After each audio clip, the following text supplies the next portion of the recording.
Welcome to For Your Consideration, episode 6. Yes, this is the 6th month we've been doing this. And I think episode 5 went live quite recently. Let me see. Tomorrow, just to give you some idea, Doctor Who, sorry, I say tomorrow, at midnight tonight on iPlayer, you can watch, if you're in the UK, Doctor Who. If you're anywhere else, simultaneously, whatever time that happens to be in your world, you can watch Doctor Who. But that's what's happening.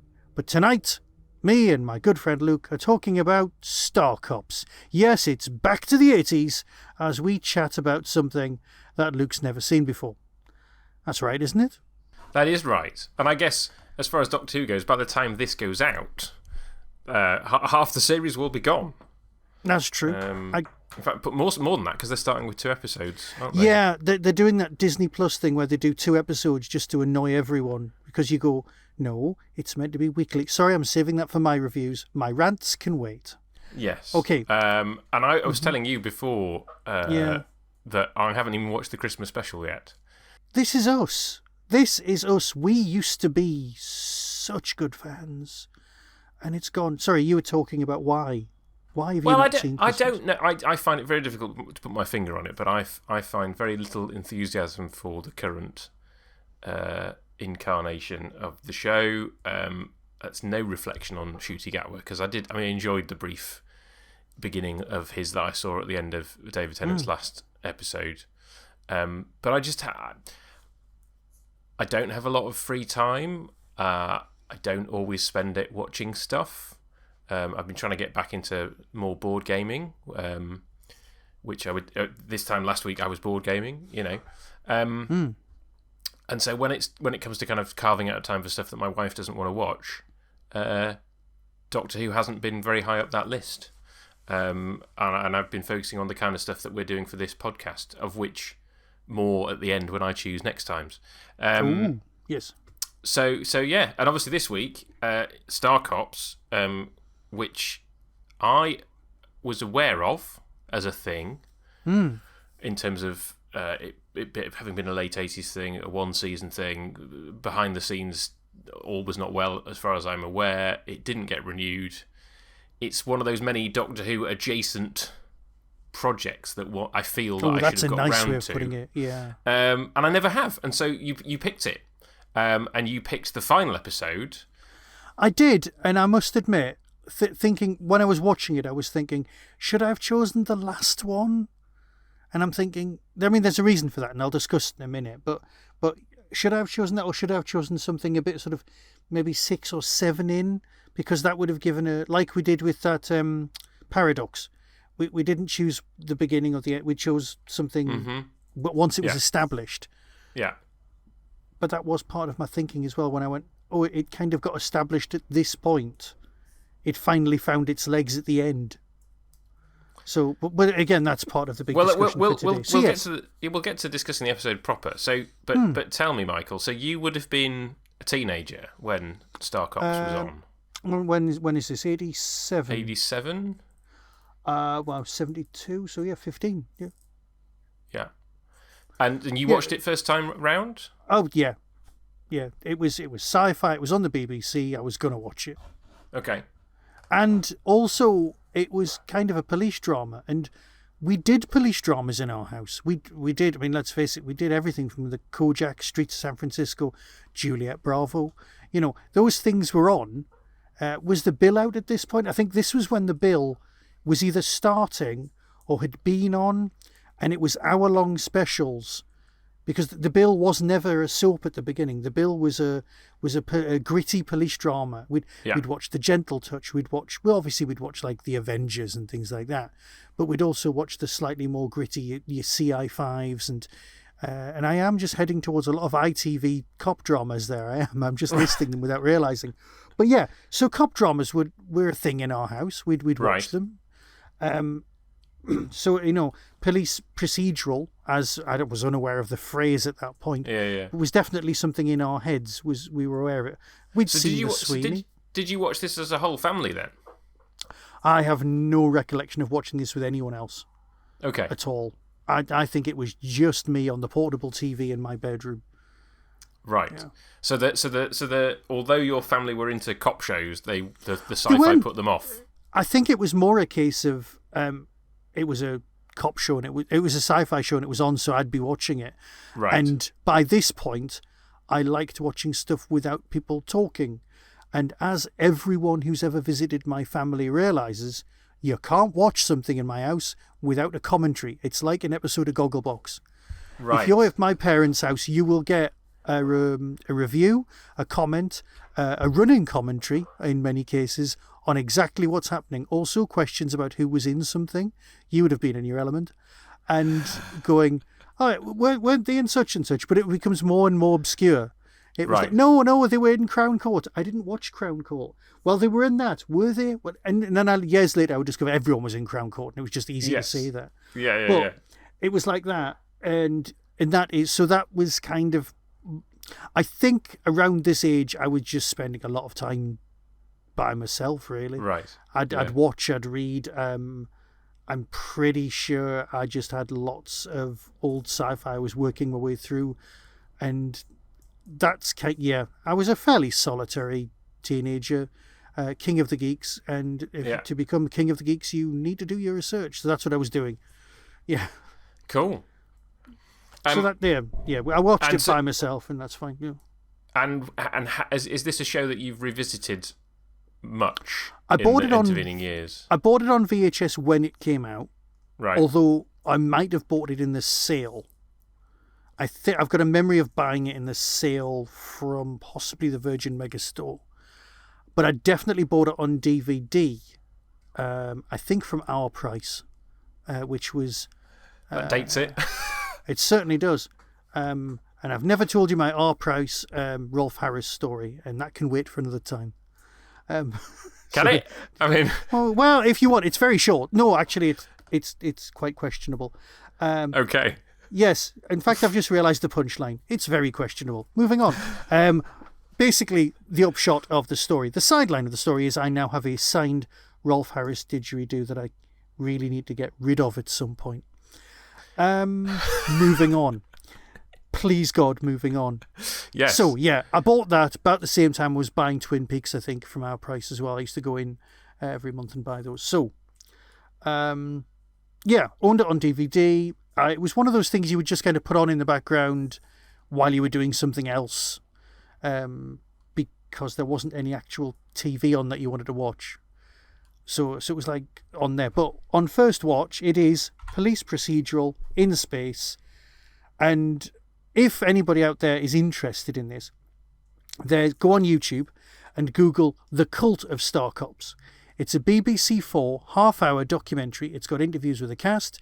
It's got a nice storyline, nice through line. It tells you Robert Llewellyn does the narration.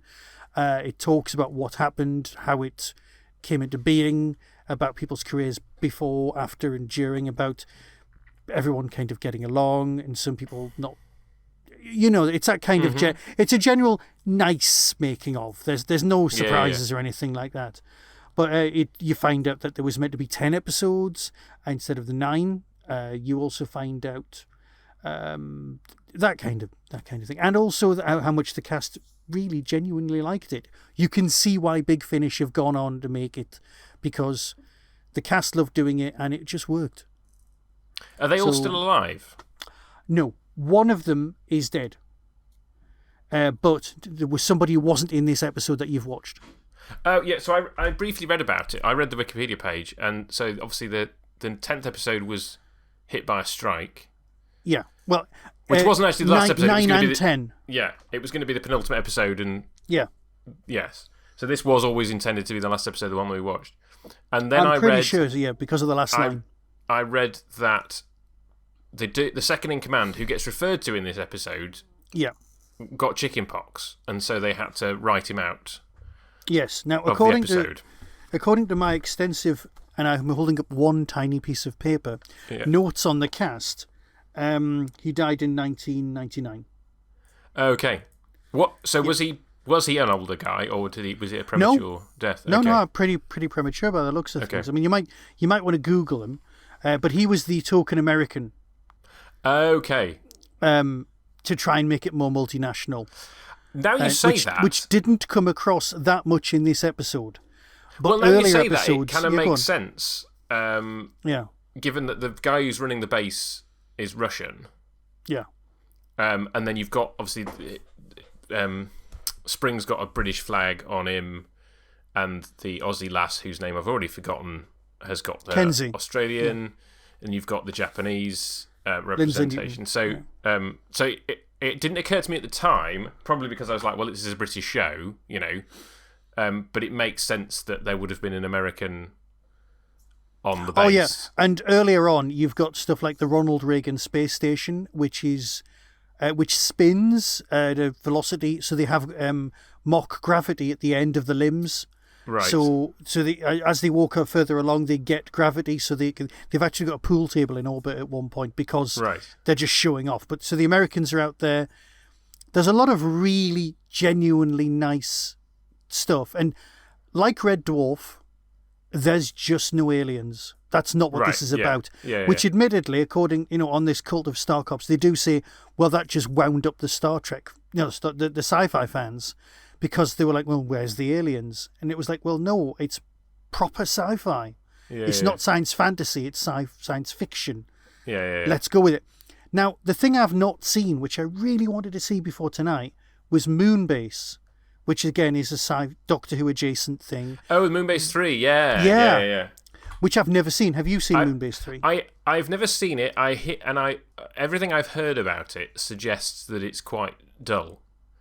It's not something that it's one of those things I kind of feel that I ought to watch at some point. But I've never got around to tracking it down. I remember being aware that there was a DVD that I could have picked up at some point, probably 20 years ago. My understanding is the Star Cops DVD is now almost impossible to get hold of unless you are prepared to pay an extortionate amount of money. So I don't know about Moonbase 3 either, but they're the kind of things that I probably should have picked up 20 years ago if I'd wanted to watch them. And obviously that was even more Doctor Who adjacent because it was made by... Well, exactly. Doctor Who production team in between seasons. I mean, the thing that struck me about this was that it felt like it could be the setup for a Doctor Who episode in terms of building the world up until the moment a character said shit. And then I was like, oh, hang on. This is a program for grown-ups, It was that kind of... Because it's multicam studio, Yeah. And it's taking itself... It looks like a very good episode of Doctor Who. Yeah. In many respects. Yes. And the effects really did look better than Doctor Who. Well, and they're a lot better than Blake 7. No, they're not even in the same... Yeah. Clearly, this was... Because that's the other comparison, I suppose, sci-fi for grown-ups on the BBC. But obviously, they had the budget, clearly, to do some decent model effects. Yeah. And the lunar rovers and stuff like that. Which, obviously, the flying one was very reminiscent of UFO. Which I thought you'd like, yeah. Which I was like, oh yeah, I was like, yes, they're doing that. It felt like a very deliberate nod to the moon rovers of what did they call them in Moonmobiles? The Moonmobile, Moon. They're the ones that bounce, but yeah. Well, the ones that they bounced in Captain Scarlet and then they floated in UFO. So late 80s, you watched it as a teenager, you bought it on VHS, you bought it on DVD. Yeah. Why are we talking about it this evening, Michael? Well, okay, I think ages ago you mentioned you'd not seen it, and I'd not seen it for ages, and I went, actually, I really like that. That's something that we could share and bring it from there. There's nothing more in-depth than that. There aren't great fan club stories like last time with Red Dwarf. This is literally something I enjoyed and went... Yeah, actually, I wouldn't mind having a chat about that. That was it. It was okay. Yeah. It was on. I've made a list. It's quite an extensive list of stuff that we can chat about. That there's things that actually meant quite a lot to me. But this is just something that was kind of nice. They're always discussing it. Not discussing it. It gets mentioned on Radio Free Scaro every so often as well. And it was one of those things because this episode's directed by Graham Harper, and there's moments where you can kind of really tell, like the air traffic control bit, and even things down to there's a reflection of the moon surface in the pilot's visor while she's in the buggy, and they didn't need to do that, and obviously he's pushed for that so that it looks... Yeah. And I feel there was a focus pull at one point as well. I can't remember where, but I seem to remember looking at, which obviously was something that he did on Androzani quite effectively. And we know, that he was down on the floor, completely tearing up the rule book as far as CBC directing multicam went. This is like almost 4 years left to Androzani. Yes. Yeah. So he's done his 2 Doctor Who's, and then he gets, I think, was it 4 of the 9, and the other director was Christopher Baker, who I'd not heard of before. No, well, apparently his take was to make things like Star Trek Next Gen very bright, very overlaid. Right. And then Graham Harper turned up and went, let's make everything dirty. So they did. Yeah. And then there was like an absence, and apparently a load of stuff was in the skip, and they had to get it out just to try and give a bit of visual continuity.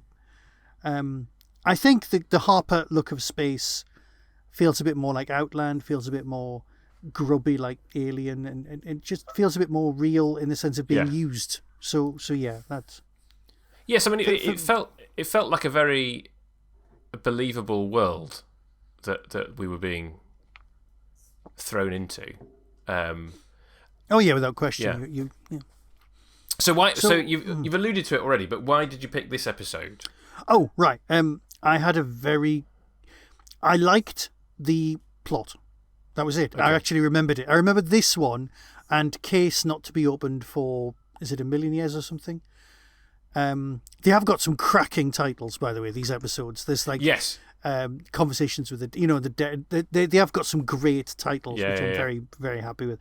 But this one I remember because the whole point of this, and like I said, Red Dwarf, was that there was no aliens. Yeah. And the point of this specific story, this specific episode, is that there might be.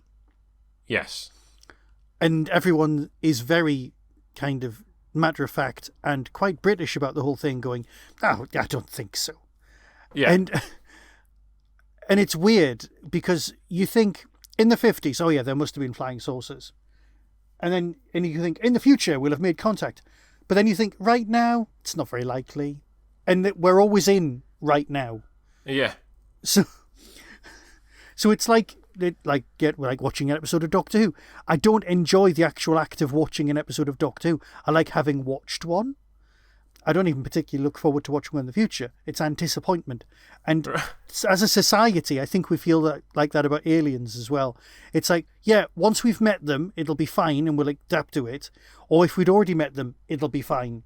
But the actual act of meeting them, it's going to be messy and not much fun. And it's unlikely, and let's not talk about it.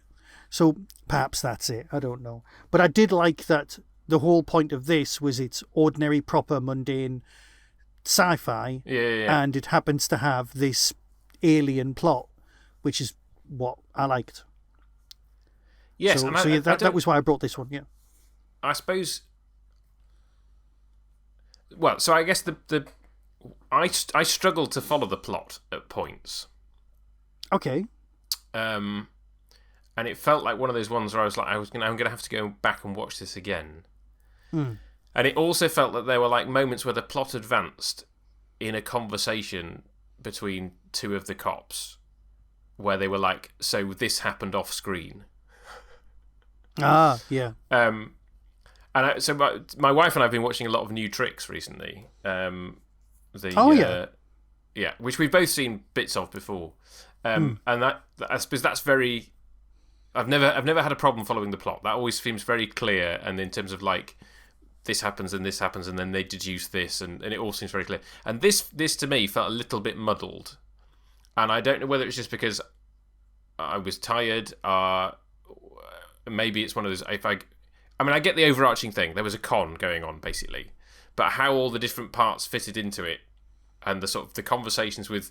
there was a couple of bits where there's a spaceship flying and there's a conversation going on, and I wasn't... Yeah. And maybe that was just my fault, but it just felt like I wasn't sure. And and it made me think I really wanted to have watched this from the start, because all these characters are really established, their relationships are really established, and I didn't know any of them. And that's, so it made me that's think, a good point, actually. Maybe something from the mid-run might have been better. Or when they arrived on Moonbase might have been a good move, because they spend a lot of time in high Earth orbit. Right. They gradually work their way further out and end up on the moon. And the idea is they're then going to go to Mars. Yeah. So what I'd wished I'd had the time to do was to watch episode 1 in the same way that you watched episode 1 of Paradox and then the one that I picked. I was watching it going, I just wish I'd seen an episode that kind of established the characters properly, and then I could have watched this and enjoyed it more.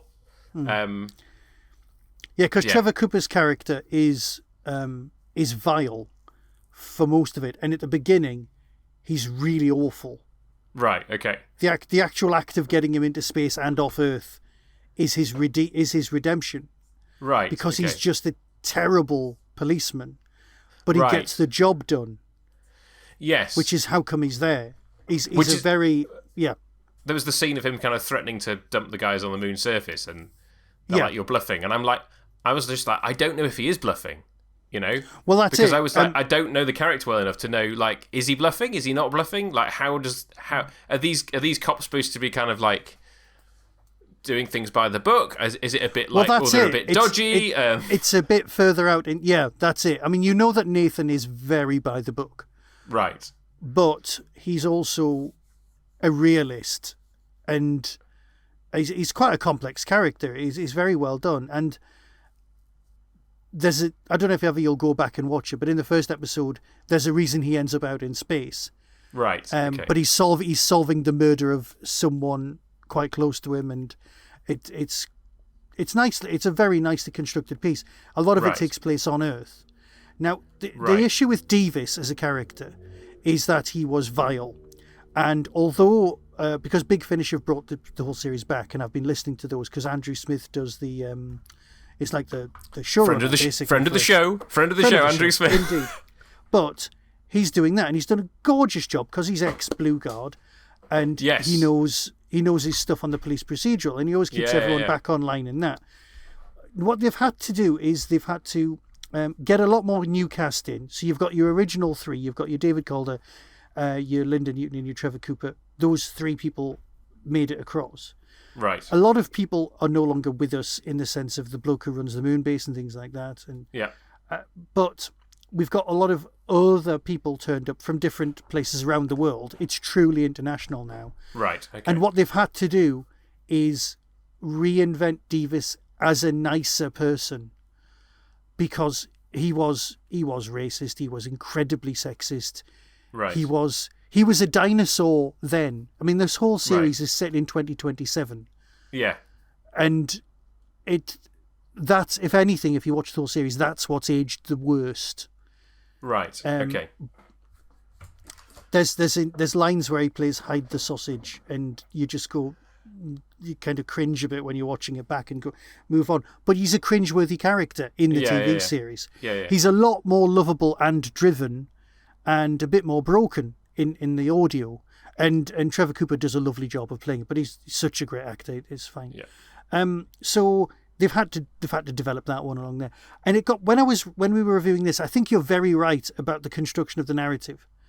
There should be more clues, so that as an audience you feel less cheated when there's a leap of when there's a leap to solve something. I think in better constructed police dramas that would happen.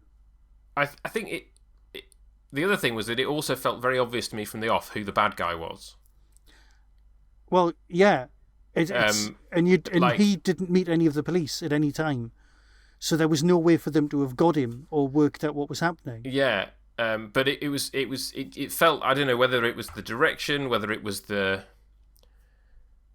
I don't know. It was just something about his look and his manner in that first scene where you're just like, well, you're clearly a wrong 'un, Well, yeah. And the fact that you've got the people trying to interview him, and you're like, well, it's clearly going to be him here who's behind all this. Which I suppose, I don't know. I don't mind being ahead of the cops in that regard. What I did enjoy, I suppose, let's talk about what I enjoyed, and you can tell me what you enjoyed as well. The reporter, Harwood, he was great. That whole kind of interplay with him kind of coming in, going through customs, and then, and I spent most of the episode trying to work out why I knew him, and we'll get to that with Spot the Doctor Who actor later. But I spent a lot of the episode trying to work out why I knew him, and then the reason it took me so long is because his performance is so different from the one I know him from. Yes, that I was just like, blimey, you're good.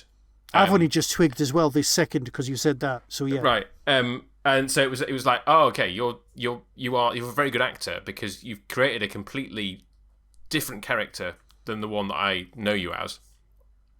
And it felt very believable that he was the investigative journalist who was trying to track down what was going on. But I did like the line of "It doesn't rain on the moon," but he's wearing his Mac. Yes, which is like something he's adopted to. The looks like the old hard-bitten reporter that he's pretending to be. Yes. Well, or I suppose, or that he wants to be. Yeah. It makes him look like Columbo at the same time. Well, there is that. Yeah. So you've got the. And like I say, I did think it was a well constructed world. It felt very real. And though I suppose any future world where people are watching live TV and people turn it off and they're like, "Well, I was watching that," that all feels very dated now because we don't live in a world of TV that works like that. That makes it feel very of its time, and not. Although, to be fair, if you're in a public space, you can't stop the TV. I suppose not. Like if you're in a bar, yeah. But people would be absorbing that stuff on their phones and tablets now, rather than there being a big screen with like the news on it.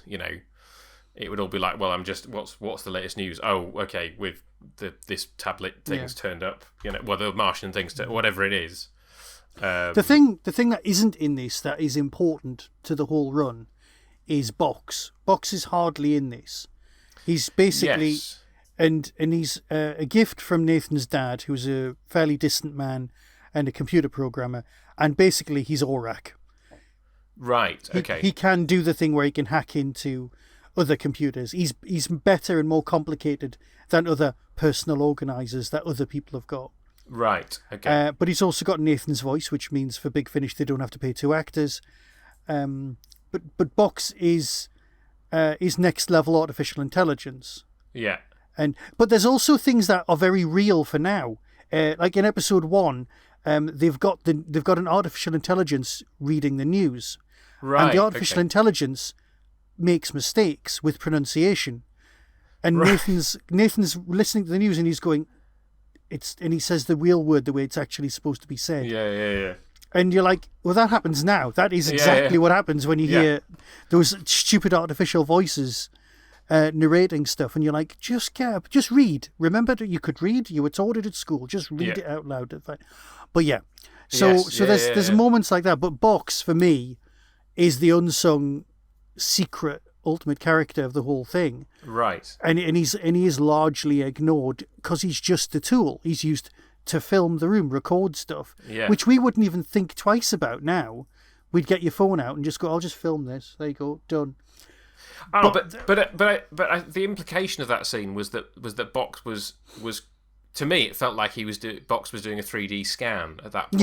Yeah, because it was a very cursory. I've just waved it round, which obviously wouldn't be sufficient for kind of collecting evidence with a phone. So it felt like, oh, okay, this is it. Like you say, even though Box was a very minor character in this episode, it did feel like it was like, okay, this is something important. Yeah. That I'm missing, maybe, like you say, it being more prominent in the rest of the and the rest of the series. And it did feel, with the references to the second in command guy, it did feel like it was missing someone. Well, according to that documentary, basically the cast sat round and went, right, he's not coming back, and they literally just cut up his lines and spread them amongst each other. Right. Which is why the Australian knows loads about pre-Columbian art, when the American would make much more sense. Right. Okay. Now, it does actually give the Australian a lot more characterization, so it actually works in her favour considerably. Right. But I did wonder. it I was does- like, well, yeah. if she's got a bunch of lines that was originally for him, like, Yeah. how was she served in the rest of the series when... Not as... She starts off being a bent copper and she becomes better. Right. A lot of okay. people have a whole redemption story arc going on. Right. Okay. Which is... Because that's what it's about. Yeah. There was a line in an old Doctor Who Unbound, and it was like, failed in Britain, start again in Hong Kong. And it's... Oh, right, yeah. It was a bit like that in space. Like, some people just can't hack it on Earth, so they go to space. Right. But where there's people, there's crime, and that's what the Yeah. the ISPF's for. And you know what? I like that. I like the fact that it's called ISPF because it's a pointless acronym that is the sort of thing we'd actually have in real life. It would be like, that's rubbish. Come up with something better. Nope, that's it. That's what we've got. Yeah. Yeah. And Yes. yeah, but even Chris Boucher says that Star Cops, might have been like a placeholder name. It just felt like it, but it wasn't. It was always going to be Star Cops. But it does feel like it's Kim Newman in the documentary saying, "Oh, it just feels like a placeholder name for a show," and it's not, because you couldn't have ISPF. Like, so I was thinking. Well, I suppose the Forerunner, and then I suppose the whatever the opposite of a Forerunner is. You've got the Jerry Anderson Space Precinct. No, but he did a pilot that was earlier than this.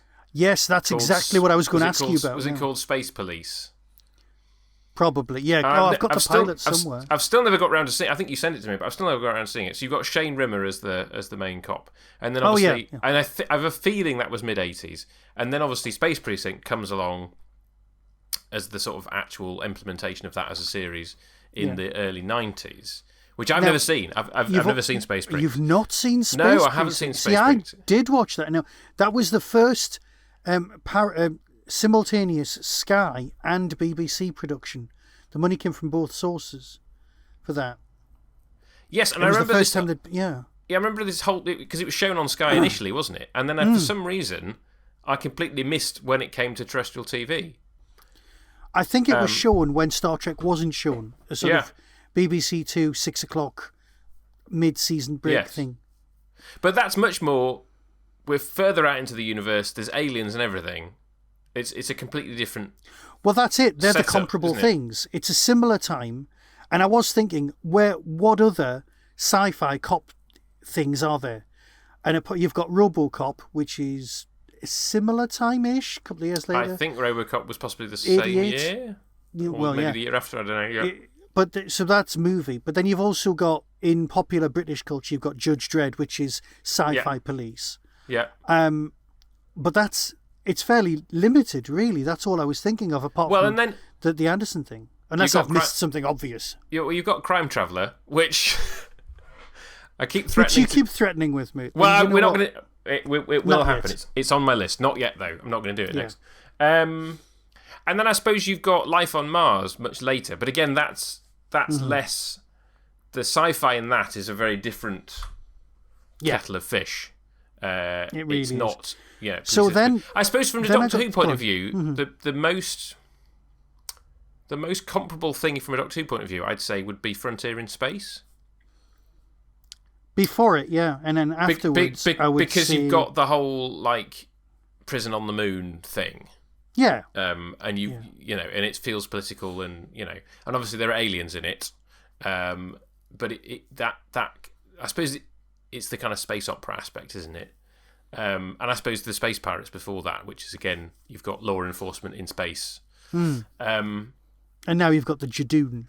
And now you've got the Jadoon in the modern series, but it does seem like it's a subgenre that could be mined further.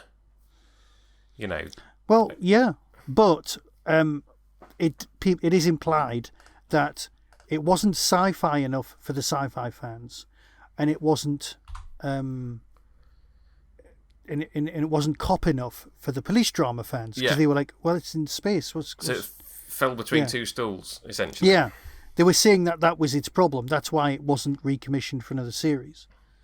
I can see why.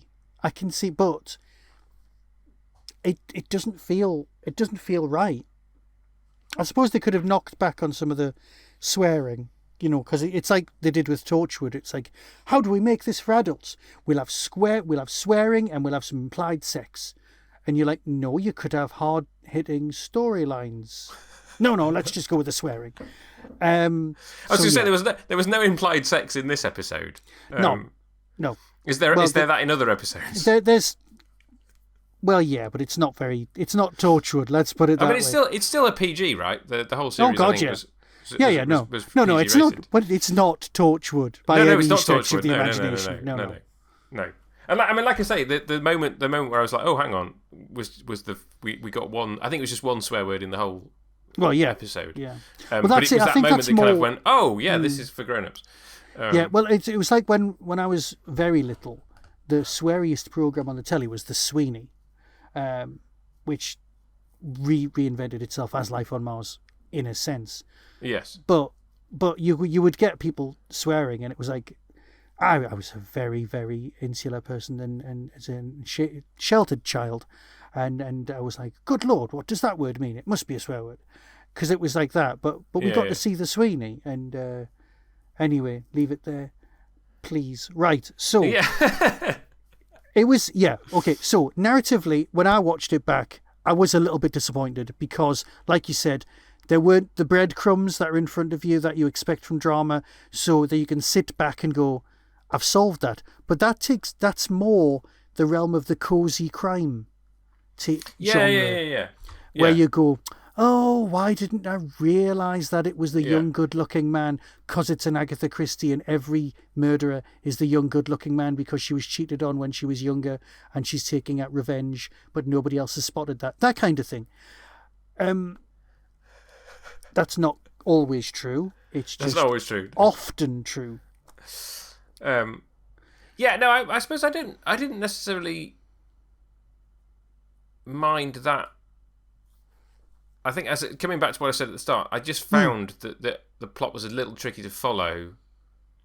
Right. And also there was the whole drug production subplot. Yeah, the drugs plot seemed to turn up and then it went and then it came back and you were like, well, is there a drug problem? Is there not? Why is somebody on the moon base when they're not supposed to be on the moon base? Or what's going on? And if there's only a handful of people trained on using these special shuttles, what's going on? And then the actual alien and then Kenzie's got the artifact that's on its way to Mars, and then the guy decides to clear the decks rather than just double down and go for it.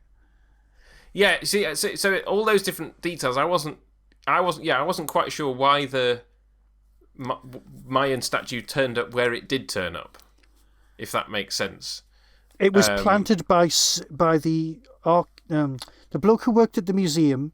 He was related to someone who was a surveyor on Mars who could dump something there. So I got that he was the guy at the beginning who made the discovery. But then I wasn't quite sure how the I think he orchestrated the discovery. Yes, I wasn't quite sure how the statue had then turned up in the. No, that was another one on its way out. Oh, that was another one on its way out. They weren't checking for stuff going to Mars. Right. That's why Davis went, are you checking for stuff going the other way? And they were like, no, why should I be doing that? Okay.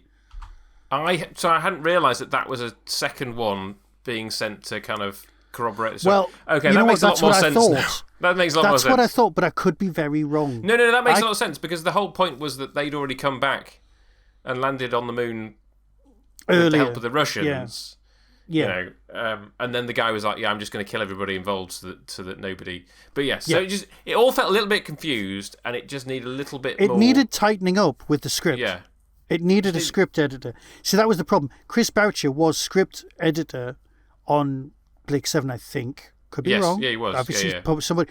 So he was used to tightening up other people's work. Yeah. But it's very difficult to tighten your own work up with the same level of veracity because you're so close to it. You can't see the flaws. Going in having watched the rest of it would help. And it's just a question of, do I have the time to carve out to watch another 8 episodes of this show? And I think the answer is probably not at this point. Probably not, no. But maybe I think at some you can point find in the most of future. them on Daily Motion if ever you're like, you've broken your leg or something. So they are out there, so you don't have to buy the DVDs. Yeah. I suppose that was the other thing that distracted me slightly was because you got this one, you uploaded this as an unlisted video to your YouTube, so that's how I watched it, and the quality was a little bit off. I think that was, yeah. And so it was like, part of me was like, I wish I could be watching this in its best quality available straight off a DVD rather than here, which probably would have upped the enjoyment a little bit. Does make sense. I mean, I watched it on my phone and my tablet, so the screen wasn't massive, so that was all right. Yeah. So when was the last time you did a full rewatch? 20 odd years ago now. Okay. Oh, right. Okay. Well, I've not watched it since I moved down to Yorkshire. Right.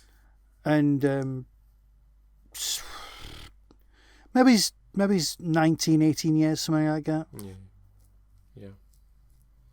Possibly less. I mean, it could be. Hang on. You don't need to have me do the maths. It's all right. It's fine. We'll go with about 20 years. We'll go about 20 years, yes. Yeah. Lots of things happened about 20 years ago now. But it made me feel, it had a nice feel to it, and that was one of the reasons I wanted to share, because I kind of needed an excuse to go back to it, and thought, let's give it a go. That makes sense. There you go. So, perhaps I should have chosen a better episode, the one I would recommend would be Case Not to Be Opened for So Many Years. That one, I'd probably try that one. If you're thinking I'll just do one more, because see what they've got is they've got sci-fi storylines. Yes. Of stuff, but they are based in a lot of. See, I want to tell you. Oh, hang on. Okay, there's one about the Channel Tunnel. I think there was one called Intelligent Listening for Beginners, which is about developing an artificial intelligence that can snoop on people's messages. And you're thinking, well, that's quite prescient. Perhaps we should have done that one. So, and how it's faked. And I'm thinking, well, it's not faked anymore. It's real. Yes, exactly. Yeah. And there's other ones about smuggling atomic waste to the moon and things like that. And obviously, as we all know, atomic waste on the moon always goes well, and it never ends badly. It does. But I suppose this came after Space 1999, so was possibly kind of alluding to that. Well, yeah. I mean, I suppose I was thinking about this when I was watching Star Trek: The Next Generation, because I watched that over quite a number of years. Oh, see, that was on now as well. That was on at this time. Well, that was at this time, but I only watched that in the last sort of decade or so. Yeah. And it took me quite a long time to watch it. But I remember kind of watching it and going, there are quite a lot of plots in Star Trek: The Next Generation where you go, a very similar plot could be done in a normal setting, right? Yeah. Because there's lots of them are just about people doing peoply things, but they're in a sci-fi setting, and I'm like, I'm only watching this because it's Star Trek, because it's a sci-fi. If that makes sense, that's a very valid point. It's a human drama that's dressed up in sci-fi trappings, and I suppose this is the same thing of like, what makes this cop show different? Well, it's a sci-fi cop show, and therefore you are gonna, like you say, you're gonna potentially bring in the sci-fi audience who aren't necessarily normally into cop shows. Cagney and Lacey's set in New York. New York's basically an extra character because of the setting. Yeah, Same exactly. can be said for this. Okay, that's a perfectly legitimate. Yeah, but it's when you kind of have those, like, I suppose what would the equivalent? What would the plot of this be if it wasn't set in space? Like, you could because it's a con, essentially. Like, you could have a cop show about a con where you've got somebody trying to convince somebody of something else, and there's some distances involved in terms of shipping artifacts here and there. Like, there's nothing that says that this plot has to be done on the moon with Mars and Earth and everything. No, and to be fair, you could even keep the it's proof of alien life concept as a plot, because you could say, oh, it's come from Area 51. And the actual plot is this stuff was being shipped to Roswell so that it could come back out again. Well, not even that. Not even that. You could just have an archaeologist faking digging up an artifact. A crystal skull or something, yeah. Well, just an artifact that looks like something from another culture on the other side of the world, but digging it up from somewhere in the ground that means it's been there for thousands of years. And then you go, oh, hang on. How are these two cultures linked? Because we know that 2,000 years ago they couldn't possibly have been linked. So you could even have that element of it, of just going, all right, somebody's gonna fake getting this artifact over here and pretending to dig it up from the ground. See, I was about to say I'd watch that, but then that took me back to, I was going to say Teapot Botherers. What was it actually called? Bone Kickers. Oh, I never watched Bone Kickers. I heard lots of bad things about Bone Kickers. Oh yeah. The thing is, the last episode's cracking, and you have to watch the others to make sense of the last one. Right. Okay. And but trust me, I made it all the way through. God, I kept going. Right. Perhaps I won't bring that. Tell you what, if you bring Crime Traveller, I will follow it for mutually assured destruction with an episode of Bone Kickers. Okay, well, we're definitely going to do Crime Traveller at some point. We are definitely going to do Crime Traveller at some point. Watch me enjoy it. I just need to talk for a few minutes about what I did. I am quite a lazy man. Okay, now we can just establish that. I'm not proud of this fact, but I am aware.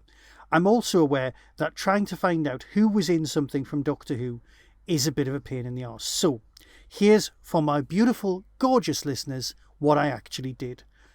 I went to Wikipedia, cut and paste the cast of Star Cops, and then I went onto the AI that comes with Windows, and I typed in, tell me which of these people was in Doctor Who. Paste the cast, move on. Did it work? And then, oh God, no. Not even remotely. You sent me it. You sent it to me, didn't you? Yeah. I've got the printout of the nonsense that it wasn't even ChatGPT. What's the one that comes with Windows called? I've no idea. I've never used it. It's called nonsense.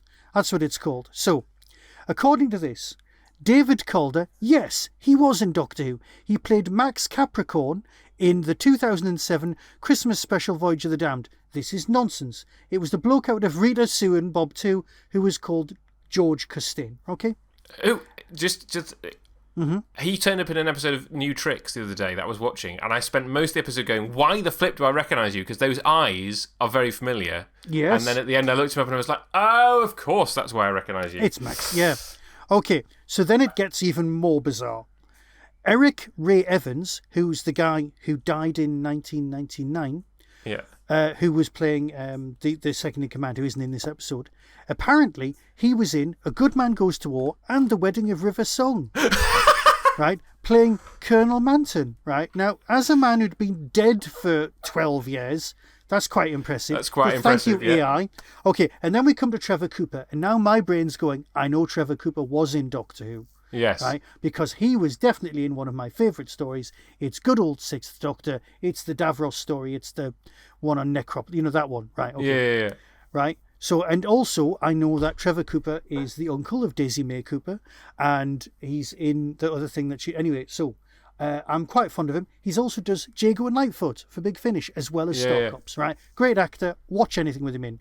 But according to this, Trevor Cooper played Talcalot Ambassador in the 7th Doctor serial, The Curse of Fenric, and the Talcalot Ambassador in the series Survival. So the idea of there being an ambassador... It's clearly getting some information and mashing it up and making up a load of stuff. Yeah. Yeah, and then it says, unfortunately, Linda Newton was not in Doctor Who. Now, which is I true. did a course about spotting AI on job applications. Yeah. Right? That is the exciting. And one of the ways you can spot AI is because if they've got very long and well-constructed sentences, because human beings don't write like that. And that's one way of spotting it. Okay, then we come to Jonathan Adams. Jonathan Adams was Dr. Everett von Scott in Rocky Horror Picture Show and plays the Russian leader of Moonbase. Okay? I spent the whole episode going, why do I know you? And then it turned out he was in an episode of Yes, Prime Minister the following year with a similarly dodgy accent. Exactly, right. Well, he's in Rocky Horror Picture Show with a similarly dodgy accent. Yeah.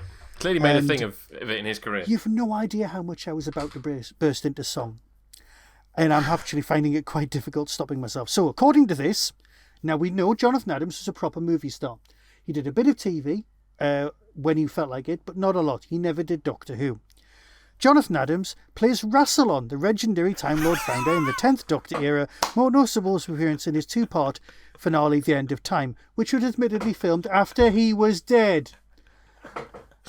And we all know that was Timothy Dalton, yes. Yes. Who is not also in Rocky Horror Picture Show, although he would have been brilliant. Oh, see, I'm picturing Timothy as Frankenfurter now, and that would be very good. Okay, so you've then got two more people, and then you've got Maury Watson, who portrayed Sir Robin Muir in the Fourth Doctor serial Black Orchid, 1982. This is one of the few times AI was correct. Well, apart from the fact that it wasn't a Fourth Doctor story, it was a Fifth Doctor story. I know, the Fourth Doctor story, Black Orchid. It was right in every respect, apart from.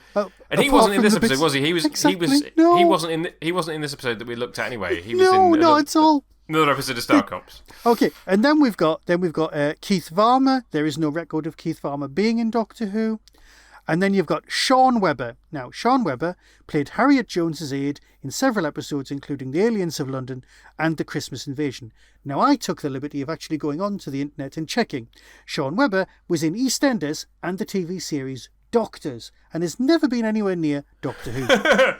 Okay, should we do it properly then? You can if you want. Well, but that's all I know. Well, there are 4 in this episode. 4, well done. And I'm gonna give myself 3.5 points because I recognised all 4 of them, but with the 4th one I couldn't remember what her connection to Doctor Who was. And if I had thought, hang on, most of these are going to have been in episodes of Doctor Who that were directed by Graham Harper, I might well have. Oh yes, getting your Venn diagrams nice and smaller. Yeah. Yes. So you've already done Trevor Cooper, Colin Davis in Star Cops. Yes. Tarkis in Revelation of the Daleks and Little John in Robot of Sherwood. He was the one that I definitely knew coming into this episode. And then the one that I said, it took me ages to figure out. Hang on. What? Are you sure? What? He's Little John in Robot of Sherwood? Yeah, because I've got a memory of it being Mike McShane. No, it's definitely Trevor Cooper. You can look it up. You can look him up on IMDb. It's definitely Trevor Cooper playing. Okay, that's fine. Little John. No, it's much more likely than Mike McShane, because Mike McShane was in Robin Hood, Prince of Thieves, playing the same part. You absolute numpty. Right, moving on. That's fine. But yes, Roy Holder as Harwood. Yes. Playing Krelper in The Caves of Androzani. And the reason it took me so long to figure it out is because it's such a different part. Yes. And he's got a tash. I think he's wearing a tash in... Well, he looks like Che Guevara. Yes. Yeah. And it's just a completely different character. He's the kind of slightly thick... And that obviously it's an amazing scene with Stotts and Krelper on the dunes with the... Trying to make him eat the thing. But he's a totally different character in this. He's likeable in this for a start. Whereas he's... irredeemable. So, well, they all are. They're all horrible in Caves of Androzani. So that's 3. Who's the 4th? No, that's 2. That's Trevor Cooper and Roy Holder. The third one, Lachelle Carl, who I went, is it her? Is it her? Because she's so much younger in this, and it was her. So Lachelle Carl as Susan Caxton, who was the journalist who was coming up to interview the TV journalist who wanted to interview. Your man, your evil dude, who plays Trinity Wells in Modern Doctor Who. Really? Oh, yes! That's so good. Yes, because I wasn't expecting to see any new Modern Doctor Who people in it. I was just expecting to see people who were in Doctor Who in the 80s. And it was like, she looks very familiar, but obviously a lot younger than when she was in Doctor Who. And obviously still in Doctor Who, her most recent appearance being last year. Yeah, as a mad podcaster. Yeah. And anyway, and the last one, and this, I knew I recognised her from the minute I saw her, and I just couldn't for the life of me figure out who she was. Yep. Bridget Lynch Bloss, who was the female pilot of the spacecraft that had come from Mars, who then got blown up when she was flying the Moonhopper. Natasha from Revelation of the Daleks. Natasha. I didn't make that connection until I looked it up afterwards, and I was like, oh, that's why I know who you are, because, Graham Harper clearly liked you in Revelation and cast you in this.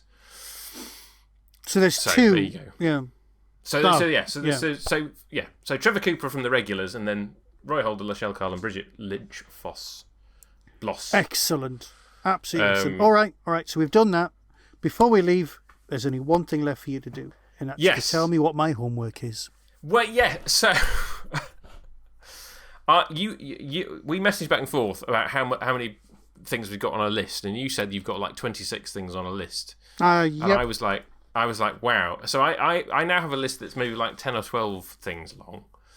And I was trying to figure out what to do this time, and this is purely to get 19. It off my pile. I've just counted the list now. Okay, this is purely to get it off my pile of shame. Because I have a pile of stuff of things that I've bought or acquired, and I have seen a picture of this. It's very impressive. Well, yeah, and it's got books and DVD. It's got various things in it. So we're going to be doing the BBC Dirk Gently. Nice, Stephen Mangan. So I watched it at the time. I bought the DVD a few years ago, I'm going to say. It's probably been on that pile longer than I like to think. It was one pilot episode and then a series of 3. The pilot episode is the one that is ever so loosely based on the novel. So we're going to do that one. Yep. So we're going to watch the episode. I haven't watched any of them since they were out, which is over 10 years ago that they were on the BBC 4. But I remember enjoying the whole series thoroughly, and it will give us a chance to revisit it and see whether it's any good, and obviously talk about Douglas Adams more. Which gets broadly. My vote. Have you seen the Elijah Wood versions? I've watched the first 10 minutes of the first episode. Somebody got brutally murdered with a sword, and my wife was like, let's not watch this. And that's almost exactly the same amount I've seen as well. And the little bit of Dirk Gently that I saw in that 10 minutes made me thoroughly irritated, and I was like, I do not want to spend any more time in your company, so I'm not going to give this any more of my time. And one tiny more question. Have you heard the Harry Enfield version? I have heard about 5 minutes of the Harry Enfield version, and have not got any. We shall focus primarily on this one, Stephen Mangan. Well, yeah, we'll focus on it, but I'd love to talk about the novel as well, because I love the novel.